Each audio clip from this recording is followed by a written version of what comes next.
প্রাকৃতিক জ্বালানি সংরক্ষণে নবায়নযোগ্য শক্তি।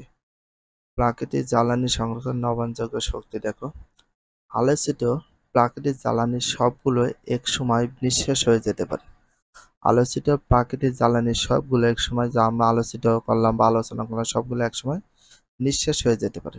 তাই এগুলো ব্যবহার কমানো, সংরক্ষণের জন্য আমরা নবায়নযোগ্য শক্তির ব্যবহার বাড়াতে পারি।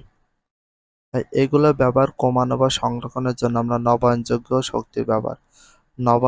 শক্তির ব্যবহার বাড়াতে পারি। নবায়নযোগ্য বলতে বনজ জঙ্গল, সৌরশক্তি, তারপর বায়ু প্রবাহ, পানি স্রোত, এগুলো কাজে লাগে আমরা প্রাকৃতিক জ্বালানির উপর চাপ কমাতে পারি।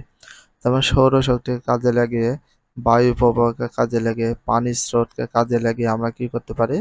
জ্বালানির উপর চাপ কমাতে পারি এবং ভবিষ্যৎ প্রজন্মের জন্য শক্তি সংরক্ষণ করতে পারি।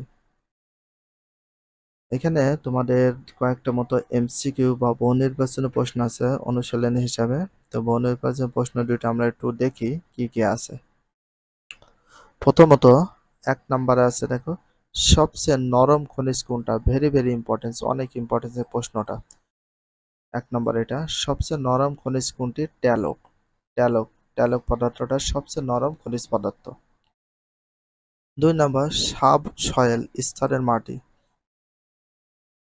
দেখো, সাবসয়েল স্তরের মাটি খনিজ পদার্থ সমৃদ্ধ। খনিজ পদার্থ কিসের সমৃদ্ধ?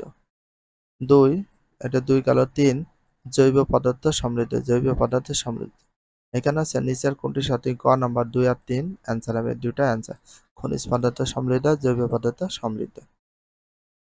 ভিডিওটি এখানে শেষ করছি। যদি ভিডিওটি ভালো লাগে চ্যানেলে সাবস্ক্রাইব করতে হলে ফলো করে দিও, তার সাথে একটা লাইক এবং একটা কমেন্ট করে দাও। নেক্সট ভিডিও পাওয়ার জন্য অবশ্যই বেল আইকনটা অল করে রাখো, যাতে নিউ ভিডিও আপলোডের সাথে সাথে সর্বপ্রথম তোমাদের কাছে নোটিফিকেশনটা পৌঁছে যায়। If you love this video, please subscribe my channel, like, comment, share, hit the bell icon for getting next video. So everyone, take care, love you, আল্লাহ হাফেজ, বাই বাই।